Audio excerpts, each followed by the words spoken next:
अहमियत की चीज क्या होती है मालूम है क्या?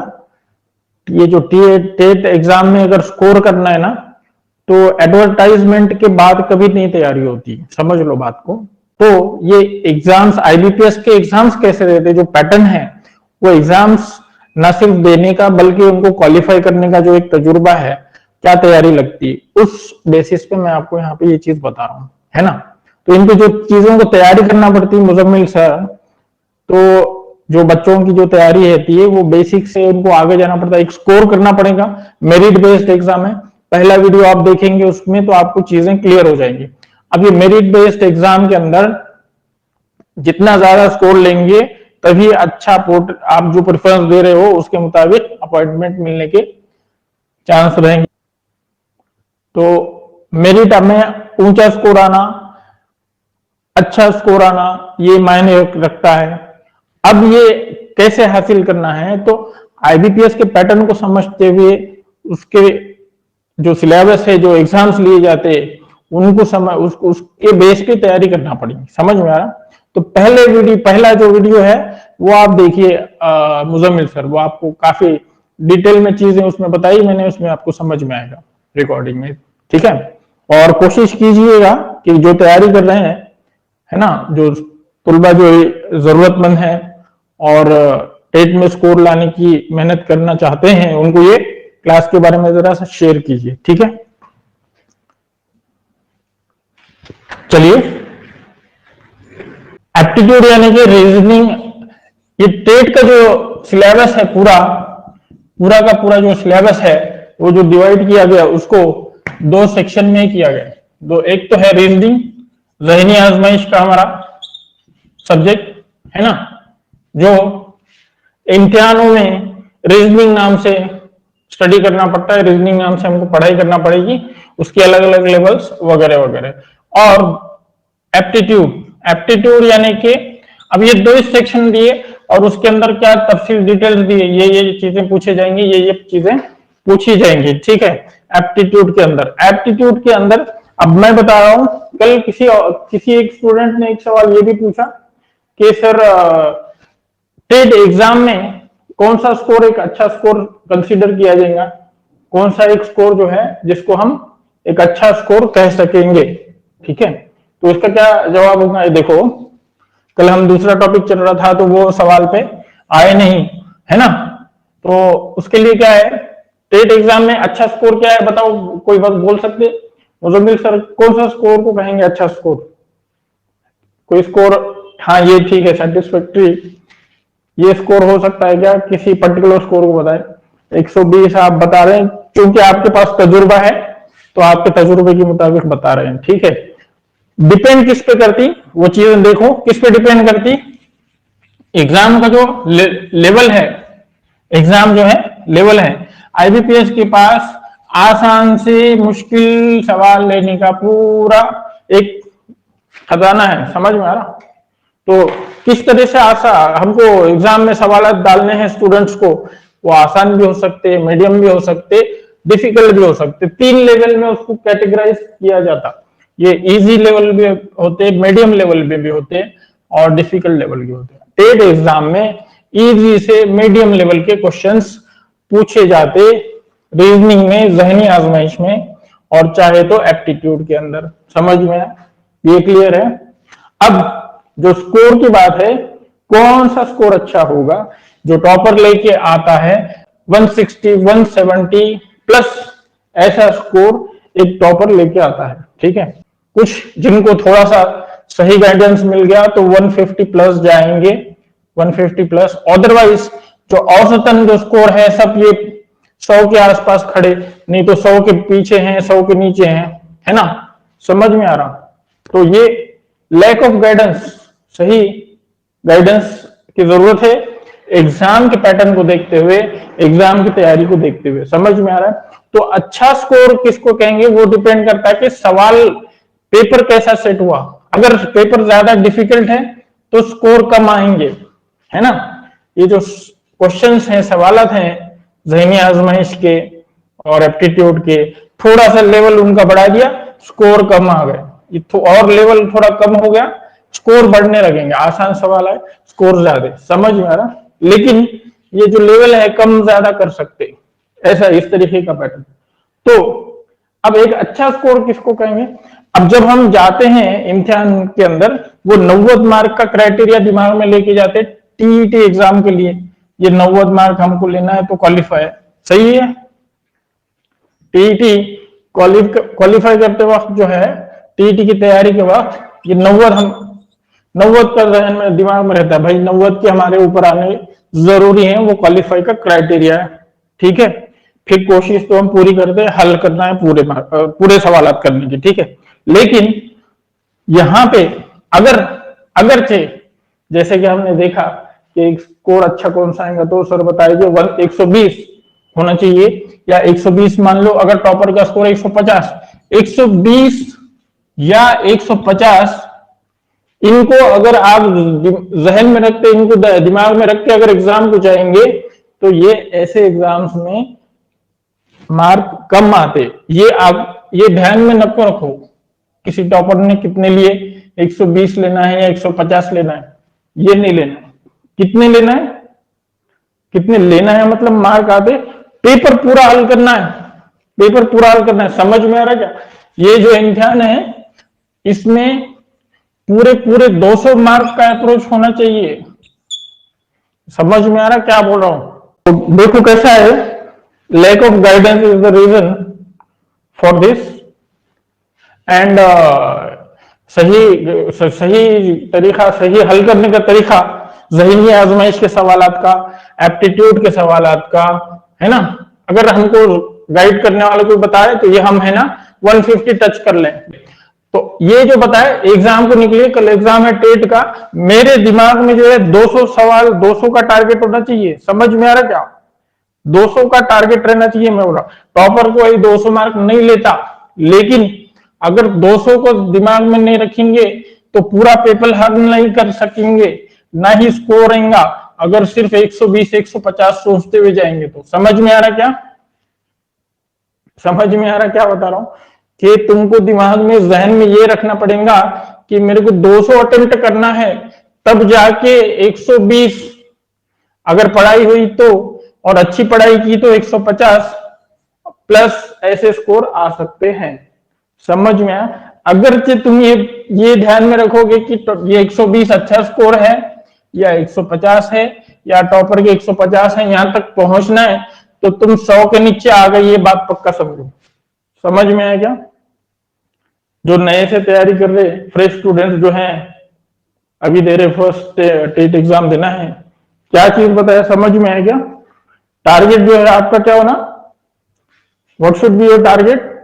एग्जाम को जा रहे हैं तो ये स्कोर ध्यान में से हटा दो, पूरा पेपर 200 क्वेश्चंस हमको हल करके आना है, ये आपके जहन में होना चाहिए। समझ में आया? नेगेटिव मार्किंग है क्या इसके अंदर? Is there any negative marking? नहीं है, no. So you have to consider 200, 200 पूरे हल करना है, 200 पूरे मार्क करके आना है, तब जाके कहीं अच्छा स्कोर आने की उम्मीद कर सकते। नहीं करे, दूसरे बीच में के स्कोर दिमाग में रख के जाएंगे, कम मार्क लेके आएंगे। याद रखो। समझ में आया क्या? Is it clear to you? ये चीज समझ में आई? आगे बढ़े, इसमें रिप्लाई करते जाओ। जो चीजें समझ में आती कि तो कनेक्टेड हैं, ये भी समझ में आता, और चीज समझ में आ रही जो बताई गई वो उसका कंफर्म होता। ठीक है, चलिए।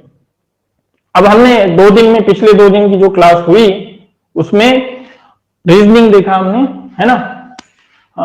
140 ही किए थे O2 मीडियम से, 90 ही है। जब छुड़ाई हल ही किए 120-30, तो मार्क तो कमाना है ना, है ना। सही है रिजवान बाजी?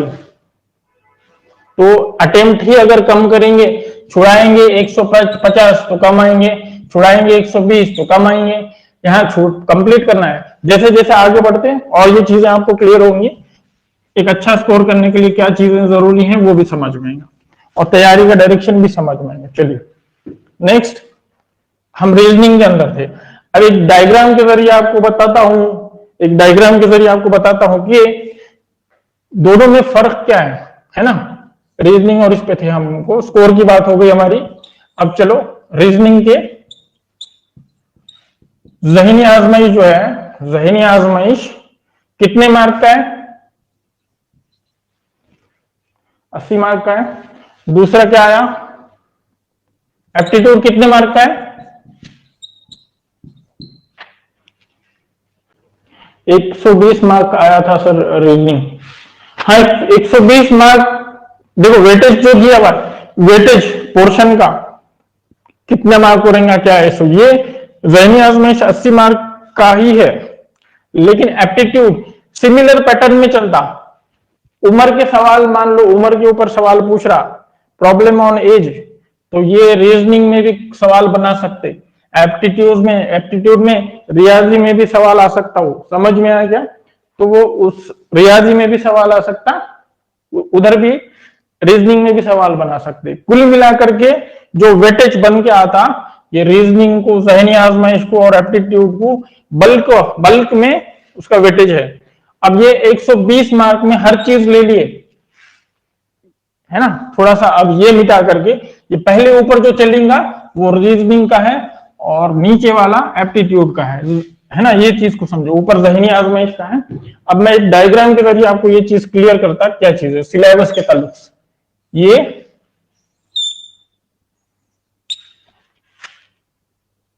अपना चौरस चौकोर, और यहां पे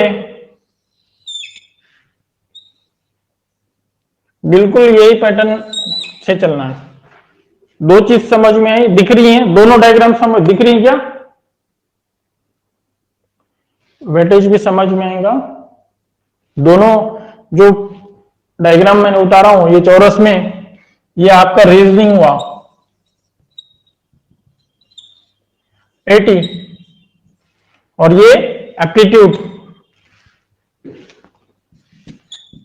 में यहां का वेटेज है कितना? 120, 120।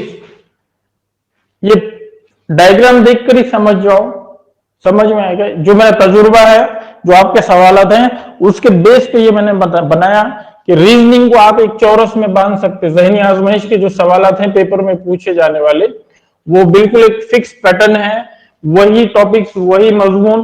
पहले लेक्चर में पूरे मजमून कवर किए गए, क्या क्या क्या क्या क्या क्या पूछता, सिलोजिज्म पे सवाल होते, वेन डायग्राम से पूछे जाता, पजल टेस्ट रहते, हल करने का क्या है तरीका उनका, सही और स्पीड से कैसे हल करना है, ये सब चीजें उसमें शामिल होती है। लेकिन ये एक बंधा हुआ पैटर्न है, यहाँ पे इसके बाहर का कुछ नहीं आएगा। समझ में आया क्या?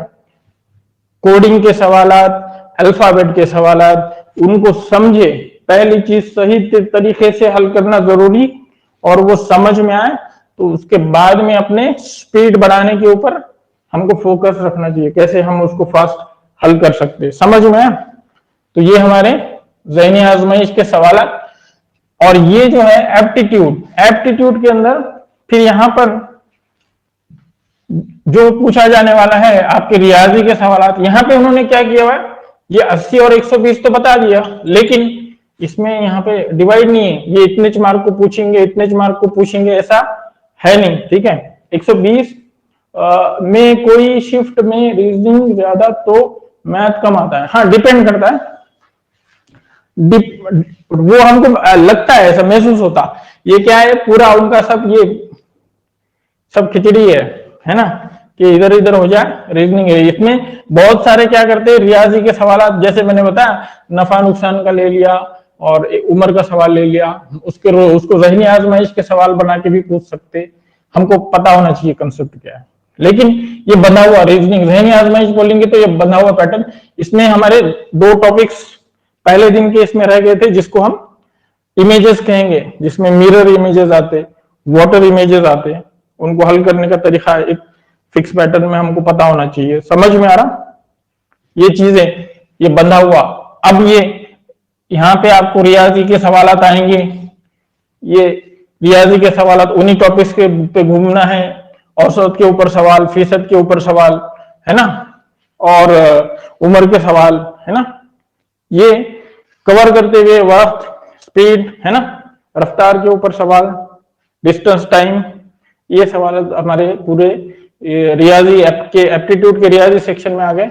उसके बाद जो है लैंग्वेज भी आएंगी, लैंग्वेज के ऊपर के सवाल आपके, इंग्लिश भी आए, इंग्लिश के सवाल भी दिखेंगे। टीईटी में हल किया आपने, चेंज वॉइस किए, डायरेक्ट इनडायरेक्ट का सवाल छुड़ाए, वो भी सवाल आपको दिखेंगे कहीं में एप्टीट्यूड के इसमें आएंगे। लेकिन वेटेज कितना कम, वेटेज उनका 2 लैंग्वेज मिला करके 30 के करीब।